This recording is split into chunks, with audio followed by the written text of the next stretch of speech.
wasn't diagnosed with BPD in my earlier years.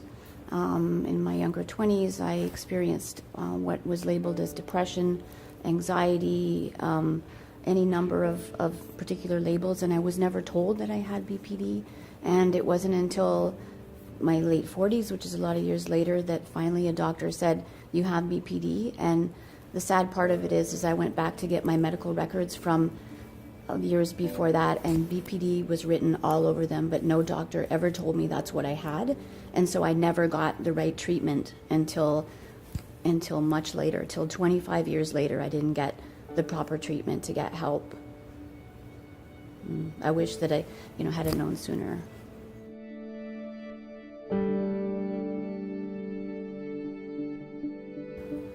I remember sitting in a doctor's office and a doctor asking me several questions, and each one of them I answered yes to. And as he asked more questions, I started to feel very understood. And when he said at the end of these questions that he asked, he said, I think that you might have BPD, and told me a little bit about what that was about.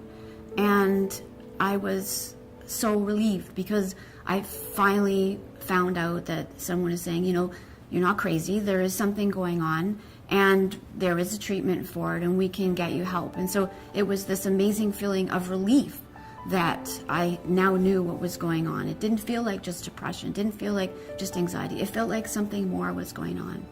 So I was so pleased that finally someone told me.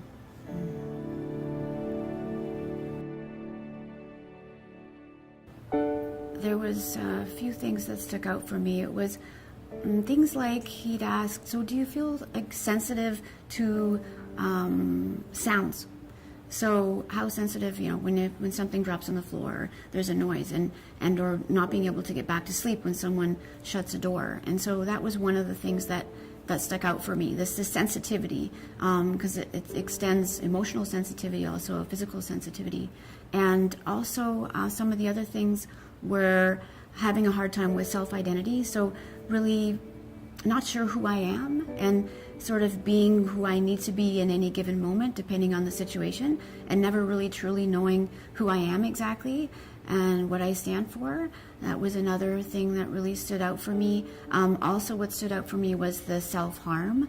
I spent a lot of time, especially in my early years, with overdose after overdose, cutting. I spent over a year in different lengthy time periods in a hospital in my teen years, and so self-harm was a big thing. I haven't been much into sort of outward anger and displays. I'm more of an inward type, where a lot of anger and emotions go inward, and so I experience sort of depression and the self-harm being, I think, a part of experiencing that kind of thing.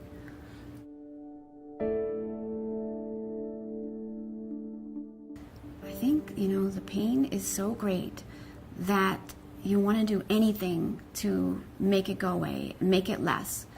Substances, cutting, all of the self-harm, overdosing, even for a brief moment, if you can feel better, just a little bit, it's worth it in the moment. And so self-harm is a desperate way of making the pain stop. And often we cut ourselves because, feeling a pain on the outside of our body is easier to deal with than the pain that's inside our body. And it feels better to engage in those behaviors.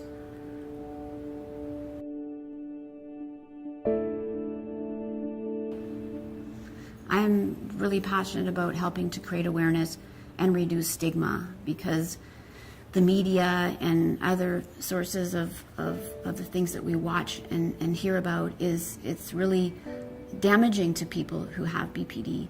And I want to speak up and I want to speak out, because I don't want to be part of the stigma. I know that for myself, and I work with people and I help people with BPD, and I don't want to be the person who doesn't stand up. And so I'm doing this video to hopefully help others.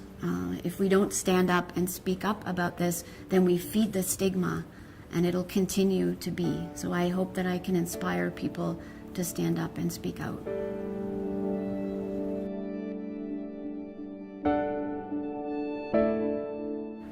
tell others that it's okay to come forward, and it's okay to talk about it, and that to know that there are so many beautiful, beautiful qualities about people with BPD. I know many people who are beautiful people, and the qualities, some of them are very charismatic.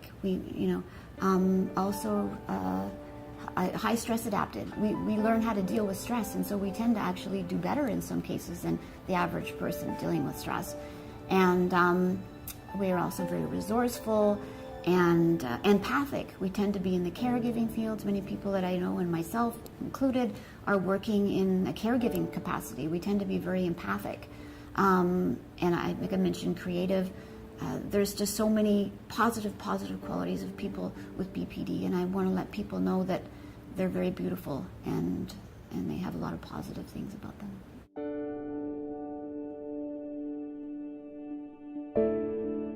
I've learned that I have so much to offer, that the experience and this disorder, if you call it, has been a gift for me. And helping others is so rewarding. And learning the skills, learning the DBT skills, and knowing how great they've worked in my life and seeing them work in other people's lives is just a wonderful, wonderful achievement. I'm so happy that I have this to offer other people.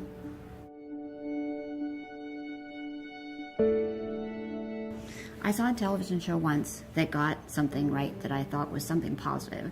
And it was two people who were chatting with each other, and one of them had said something, and the other one said to them, "I have BPD, and I know you're lying." And of course, this is how we know that people with BPD, they can sense things. So they're very good at sensing emotion in others, like anger, sadness, lying, all of this stuff. And so he had sensed by having BPD that this person was lying. And so I thought that was a really interesting piece about how BPD has some positive qualities about it.